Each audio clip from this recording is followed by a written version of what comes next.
நியாய திராசில் நின்று கொண்டு சமகாலத்தோடு ஒரு சமரசம். அதிர்வுகள். சிறியொரு வர்த்தக இடைவெளியை தொடர்ந்து அதிர்வுகள் நிகழ்ச்சியோடு சந்திக்கின்றோம். இன்றைய அதிர்வுகள் நிகழ்ச்சியில் கலந்து சிறப்பித்துக் கொண்டிருக்கின்றார் தமிழர் விடுதலை கூட்டணியின் செயலாளர் நாயகம் ஆனந்த் சங்கரி ஐயா அவர்கள் கலந்து சிறப்பித்துக் கொண்டிருக்கின்றார். அந்த வகையில் அடுத்த கேள்விக்கு போகலாம். நாங்கள் அதாவது தமிழ் தேசிய கூட்டமைப்பின் எதிர்கட்சி சம்பந்தன் ஐயா என்ன செய்தார் என்று ஒவ்வொன்று எடுப்போம். யுத்தம் முடிந்தது, போர்க்குற்றங்களுக்காக விசாரிக்கப்பட வேண்டும் என்ற ஒரு பிரச்சனை கிளப்பினவர். ஆனால் நாங்கள் நினைக்கிற கிளப்பினவர் என்று கிளப்பை வச்சுதான் இருக்கிறாங்க. நீங்கள் கிளப்புங்கோ, நீங்கள் செல்லுமா போல சொன்னீங்கன்னா நாங்கள் தப்பலாம் வேண்டாம். பின்ன உடனே உங்களுடைய சுமந்திரன் புது அரசியல்வாதி அவர் என்ன சொன்னார், 2 சாராரும் போர்க்குற்றத்தில் சம்பந்தப்பட்டவர்கள், புலிகளும் சரி இராணுவம் சரி, அதனுடைய 2 சாராரும் விசாரிக்கப்பட வேணும். நியாயமா இல்லை?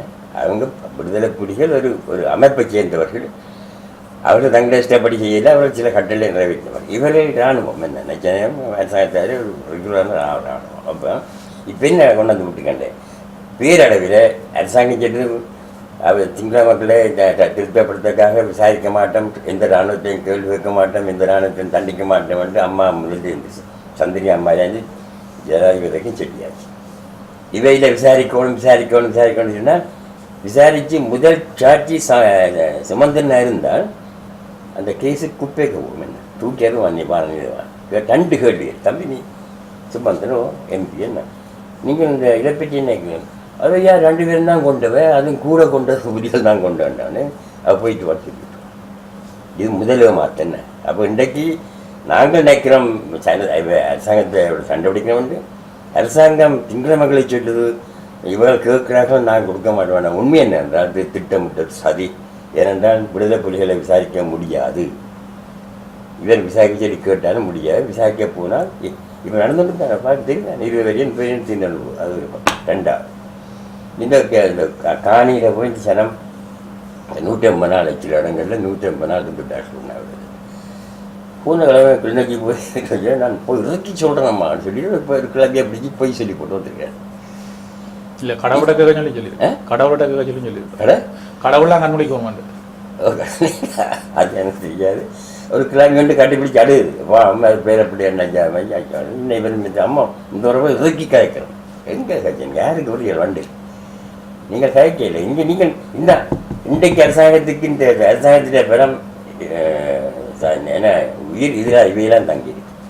சொல்லட்டும், ஒரு கிழமைக்குள்ள நீங்கள் இந்த காணிக்கு சிறுக்காவிட்டால் நாங்கள் விழுகிறேன் சொல்லட்டும்பா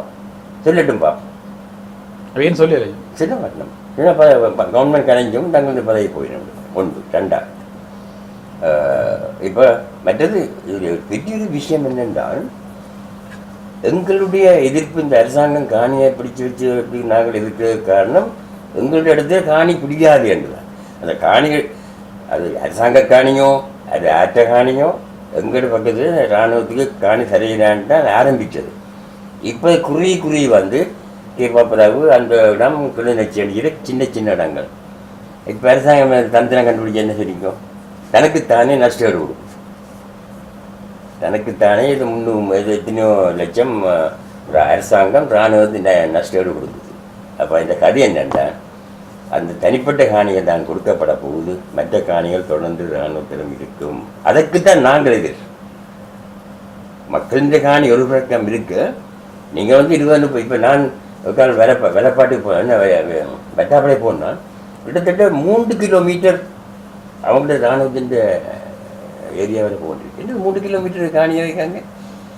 அப்போ இப்போ என்ன உறுதிப்படுத்தின காசு கொடுத்து அந்த மக்களுடைய காணியை வாங்கி இராணுவத்திட்ட வாங்கி கொடுத்துட்டோம். மிச்ச காணி அரசாங்க காணி இராணுவம் தான் இருக்கும். காணி உடைப்பு தொடர்பில்லை சம்பந்தனையா தொடர்ச்சியாக வந்து சொல்லி கொண்டு வரார். வந்து ராணுவம் தான் விடுதில்லை, நான் ஜனாதிபதியோட சாட்சி கொண்டு வரோம், அழுத்தம் கொடுத்து கொண்டு வரோம். ராணுவம் தான் வந்து காணியை விட்டு போகுது என்ன குற்றச்சாட்டு ராணுவம் மீது தொடர்ச்சியாக வந்து சம்பந்தனையா கொண்டு வைக்கிறார். இந்த குற்றச்சாட்டு நீங்கள் எப்படி பார்க்குறீங்க? இது சம்பந்தனையா உங்களுக்கு எனக்கு உங்களுக்கு சொன்னாவே எனக்கு சொல்லிடுறாங்க. அரசாங்கம் ராணுவம் அரசாங்கம் சொன்னால் ராணுவம் தான் முடியாது. அதே இராணுவத்தை அரசாங்கத்தை எதிர்த்தாக அதிகாரிகள் எதிர்த்தாக குற்றச்சாட்டுக்கு வர முடியல ஒன்று. அது நான் பேக்காது. நான் மக்களை ஏமாத்துற இப்போ ஏமாத்தினா போய் கொண்டு எல்லாமே. அப்போ பார்த்தீங்கன்னா ஐயா நீங்கள் தொடர்ச்சியாக வந்து தமிழ் தேசிய கூட்டமையில் தொடர்ச்சியான குற்றச்சாட்டுகளை கொஞ்சம் தொடர்ச்சியான விமர்சனங்களை முன்வச்சு வர நிலையில் ஆனால் தமிழ் மக்கள் வந்து தமிழ் தேசிய கூட்டமைப்பு தான் வாக்களிச்சு கொண்டு வரணும், அதிகமான வாக்களிக்கணும். அப்போ ஏன் இவ்வாறான முரண்பட்ட பிரச்சனைக்கு என்ன காரணம்? போய்க்கணும் தமிழ் தேசிய கூட்டமைப்பு. தமிழ் தேசிய கூட்டமைப்பு சொன்ன வாக்களிக்க காரணம் தெரியுமா உங்களுக்கு? ஒரு காரணம், முதல் காரணம், ஒரே காரணம், முதலாவது உள்ள ஒரே காரணம் விடுதலை புலிகளால் உருவாக்கப்பட்ட என்ற ஒரு எண்ணத்தை இவர்கள் அவருக்கு உண்டு பண்ணி போட்டார்கள். ஆனால் அப்படி இல்லை.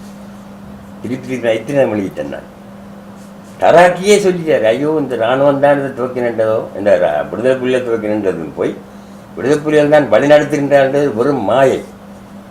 விடுதலை புலிகள் அந்த தமிழ் தேசிய கூட்டமைப்புக்கு வெளியிலே செல்லப்படுகின்ற அளவுக்கு அங்கே சக்தி இல்லை.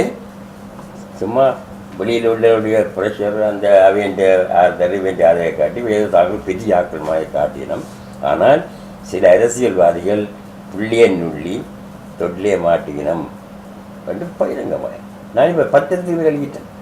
ஏன்னா நாளைக்கும் சொல்ல போகிறேன், நாளைக்கு இந்த மாநாடு இருக்குது, அதிலையும் சொல்ல போகிறேன். சரியா, தொடர்ந்து பார்க்கலாம்.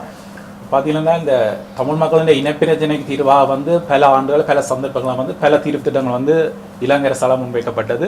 அதை வந்து தமிழ் தரப்புகள்லாம் குழப்பினான குற்றச்சாட்டுகள் வந்து தொடர்ச்சியாக வந்து எங்களோட சமகால அரசியல் காலத்தில் இருந்து கொண்டு இருக்குது. அதே நேரம் வந்து இந்த யுத்தம் முடிஞ்ச கையோட வந்து சம்பந்தனையாகவும் நீங்கள் அதாவது வந்து தமிழர் விடுதலை கூட்டணி செயலாளர் நாகமைய நீங்களும் சேர்ந்து ஒரு தீர்வு திட்டத்தை இந்தியாவுடன் கையளித்ததாகவும் அந்த தீர்வு திட்டம் வந்து குழம்புறதுக்கு சம்பந்தனையாவுடன் இணைஞ்சு நீங்களும் செயற்பட்டதாக ஒரு குற்றச்சாட்டும் முன்வைக்கப்படுது. அப்படி ஒன்றே நான் சம்மந்தப்பட்டேன் எனக்கு தெரிஞ்ச நான் சொல்கிறேன். எனக்கு தெரிஞ்ச நான் இப்போ எனக்கு எப்படி தெரியாது.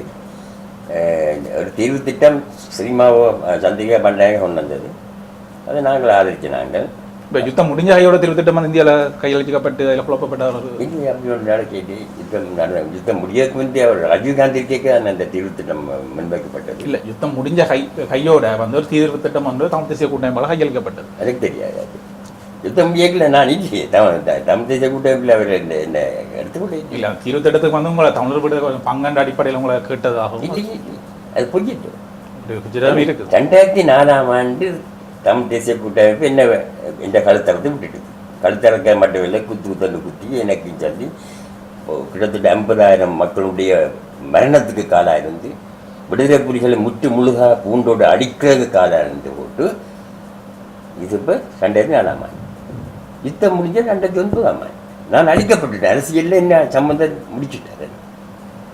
சீனராயன் சேர்ந்து சம்மந்தம் சேர்ந்து என்ன முடிச்சுட்டாங்களே. என்ன தமிழிசை கட்சியை வாங்கி இந்த எல்லாருமா சேர்ந்து எடுத்த முடிவுக்கு மாறாக செயல்பட்டு யுத்தம் ஏப்ரல் 2000ஆம் ஆண்டு முடிய வேண்டிய யுத்தம் 2009ஆம் ஆண்டு வரைக்கும் போய் அந்த இடையில் ஒரு 1500 பேர் செத்து யுத்தத்தில் யுத்த களத்தில் ஒரு 50,000 மணி சொல்கிறார்கள், 1,00,000 சொல்கிறார்கள், 40,000 சொல்கிறார்கள். அவ்வளவு மரணத்துக்கும் பொறுப்பேற்க வேண்டியது சம்பந்தம் செய்தார்கள். இது பகிரங்கமாக நாம் எங்கேயும் சவாலாக விடுறேன். சவால் மட்டுமல்ல, பகிரங்கமாக நான் விவாதிக்க அந்த ஆதாரத்தோடு நான் நிரூபிக்க வந்தேன். தொடர்ந்து பார்க்கலாம். இப்போ சமகால அரசியல் வந்து ஒரு தமிழ் மக்கள் ஒரு மாற்றுத் தலைமையை நோக்கி நகரத்துக்கு முற்படுறேன். ஒரு மாற்றுத் தலைமை ஒன்று தேவை. தமிழ் தேசிய கூட்டமைப்பில் நம்பிக்கை வந்து தருணத்தில் வந்து மாற்றுத் தலைமை தொடர்பில் சிந்திக்கிறேன். உண்மையாகவே தமிழ் மக்கள் ஒரு மாற்றுத் தலைவர் தேவையா? உங்கள் நிலப்பாடு எனக்கு சிரிப்பு தான் இருக்குது. மாற்றுத்தலை வேண்டாம், மாற்றுத்தலை தான் இப்போ என்ன பொன்னம்பலம் செல்வநாயகம் தொண்டமானையும் சேர்த்து துவங்கின தமிழர் விடுதலை கூட்டணி சரியில்லைன்னு சரி மாற்றுத்தன்மை சேனாராஜா தெரிவு செய்தீர்கள் எல்லாருமா சேர்ந்து.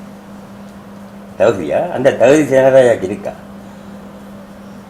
உலக நாடுகள் சென்னநாயகம் சென்னம் ஜீபந்தமாக ஒன்று சேர்ந்து விட்டான்ற நேரம் நீங்கள் சின்னப்படியாக இருந்திருப்பேன். எனக்கு 1972ஆம் ஆண்டு பிறந்துட்டீரா பிரக்கே அப்போ உலகம் முழுக்க கொண்டாடினார்கள். ஒரு பெரிய 2 ராஜ்யங்கள் சேர்ந்து விட்டார். வட துருவம் தென் துருவம் சேர்ந்து விட்டு கொண்டாடி அதுவும் போதாண்டு இப்போ சென்னாங்கி பதம்பலம் எங்கட கட்சி இனி இயங்காதுன்னு சொல்லி இனி தமிழர்களுக்கு விட்டுதான் தமிழ் மக்களுக்கு முடிந்த முடிவுன்னு சொல்லி அந்த தமிழ் மக்களுடைய வாரிசாக விட்டு தொண்டமானையும் கொண்டு வந்து தலைவராக போட்டு காலப்போக்கில் தொண்டமானையும் சேர்த்து முழு தமிழ் சமூகத்துக்கும் தமிழர்களுடைய கூட்டம் தான் பாதுகாவலாக இருக்க வேணும் என்று வச்சுட்டு போக மாட்டுத்தன்மை தேடினீங்களே சைனாராஜாவோட. சேனாராஜ் தூக்கி எறிஞ்சு விட்டு வாங்க எங்கள்கிட்ட. நான் எனக்கு தலைமை தேவையில்லை. என்னுடைய நிலப்பாடு எனக்கு நான் சேனாராஜா போல தலைமைக்க அலைஞ்சவன் அல்ல. ஆனால் என்னட்டு பாரந்தந்துட்டு நானும் சேர்ந்தவங்க நான் தமிழர்களை கூட்டணியை என்னிடம் மக்களால் தரப்பட்டது இன்று வரைக்கும் அதை புனிதமாக வச்சுக்கிறேன். நான் எங்கேயும் ஓடி போயில்லை, மந்திப்பதை தேடி போகவில்லை, அல்லது ஒரு எந்த நன்மையும் எதிர்பார்க்கவில்லை. இன்றும் அந்த தலைமைக்கு ஒரு நல்ல தகுதியான ஆள் வந்தால் நான் கொடுத்தேன். எனக்கு 84 வயசு வந்து நாளைக்கோ நாளண்டைக்கோ அந்த 84 வயசுல நான் ஆசைப்படவில்லை. ஆனால் நீங்கள் அடிக்கடி சொல்லுவாரிக்கு வந்து மாற்று தலைமையை இல்லை கட்சியின் தலைமையை வந்து வடமான முதலமைச்சர் ஏற்றால் இல்லை தமிழ் மக்களின் தலைமையை முதலமைச்சர் ஏற்றால் நீங்கள் ஒப்படைக்கிறான்னு ஒரு இல்லை. அது என்ன தெரியுமோ, முதலமைச்சரார் என்னோட படித்தவர், நேர்மையானவர், நீதவான், அவர்கிட்ட கொடுக்குறேன்னு சொல்கிறது தப்பு இல்லையே. அப்போ தமிழ் மக்களின் மாற்று தலைமைக்கும் இந்த வடமான முதலமைச்சர் பொருத்தமான மாற்று தலைமை இல்லையே. தலைமை அதுதான் கூட்டணி தலைமை. கூட்டணி தலைமைக்கு வேற சீமிஸில் தலைவராக வேற கொண்டு நான் கேட்டேன். நான் விட்டு கழிச்சு போட்டு கொண்டு சொல்லிட்டே அந்த இப்போ நான் அந்த முதல் தலைவராக இருந்தேன். தேவை நிமித்தம் நான் காரியதர்சியாக என்ன முக்கியமான பங்கு செய்கின்றோடைய இப்போ தலைமை பதவி வேக்கண்டாக இருக்குது. நாளைக்கு நாங்கள் புது தலைவர் திரு செய்ய போகிறோம். தலைமை மாளிக்கா இல்லையே. இவரே பொன்னம்பலத்தையும் ஜி பொன்னம்பலத்தையும் தொண்டமாக தூக்கி எறிஞ்சி போட்டு சம்பந்தர் தான் தலைவர், சேனாராஜா தான் தலைவர் என்றால் யார் இந்த பாம்புங்கிற அப்பாவி மக்களுக்கு யார் குத்தி விடுறது? எல்லாத்துக்கும் காரணம் என்றால் அவர்கள் நச்சார்கள்.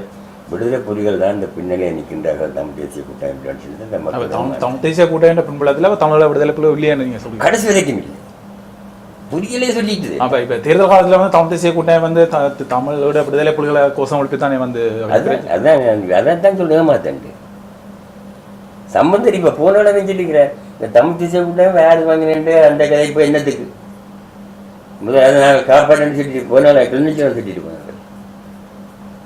நான் ஒன்று கேட்குறேன், சம்பந்தம் சேனாராஜாவே கைது செய்யுங்க, புண்ணியம் கிடைக்கும். நீங்கள் காலம் போய்கொண்டிருக்குது. நானும் சம்பந்தம் கடைசி ரவுண்ட் ஓடுறோம். என்ன நானும் அவரை முந்திராவது தெரியாது. இனியாவது உண்மையை சொல்லி தொலைங்களேன். இனியாவது இந்த மக்களை நிம்மதியாக வாழ வச்சுட்டு போவோம். சேனாராஜாவை நம்பியா கட்சியால பதவி எடுத்து கட்சிக்கு கிடைச்ச அவருக்கு கிடைச்ச அந்த என்ன போட்டோ காப்பி மிஷினே கட்சிக்கு விட்ட பெரிய மனுஷன் அவர். என்ன தேசிய பட்டியலில் 2 பேரும் நான் போட்டு கொடுத்தேன், நான் விட்டு கொடுத்தேன். அவரை நம்பிக்கொண்டிருக்கார். சம்பந்தத்துக்கு நான் சொல்கிறேன், இனியாவது வெளியில் வாங்க, வந்து உள்ளே செல்லி போட்டு வெளிக்கிடுங்க. அந்த வடிவம் தெரியும் சம்பந்தர் சேதராஜன் வரலாறு என்னன்னு. அவங்க நீங்கள் சாலம் வரைக்கும் சேதராஜ மாத சம்பளம் தெரியுமா உங்களுக்கு? யாருக்காவது அவருக்கு பதவி ஆசை, தலைவர் பதவி வேணும் என்றால் அதுக்காக இந்த இனத்தை அளிக்கணும். உங்களுக்கு தெரியுமா, இத்தனை லட்சம் மக்கள் லட்சமும் ஆயிரக்கணக்கான கோடிக்கணக்கான பழமையா சொத்தில் இழந்தம், குறைந்தபட்சம் 80,000 மக்களை இந்த யுத்த காலத்தில் இழந்தம். அந்த அத்தனை கொலைக்கும் மரணத்துக்கும் சேனாராஜா முதல் பொறுப்பு. சம்பந்தர் உடந்தையா இருந்த சம்பந்தர் 2வது. நான் நீ வேற பிள்ளைத்த சொல்ல மாட்டேன்னு கேட்டால் அவர்களுக்கு இந்த இடம் கிடைச்சா போதும்ன்றாக்கள் தானே. எப்படியா இருந்தால் போதும் அவர்களுக்கு. அங்கே இது ஒரு இப்போ தமிழ் சிகிச்சை ஆடுது. அப்படி தொடர்ந்து பார்க்கலாம். சிறிய ஒரு இடைவெளியை தொடர்ந்து நாங்கள் தொடர்ந்தும் அதிர்வெளியோடு சந்திக்கலாம்.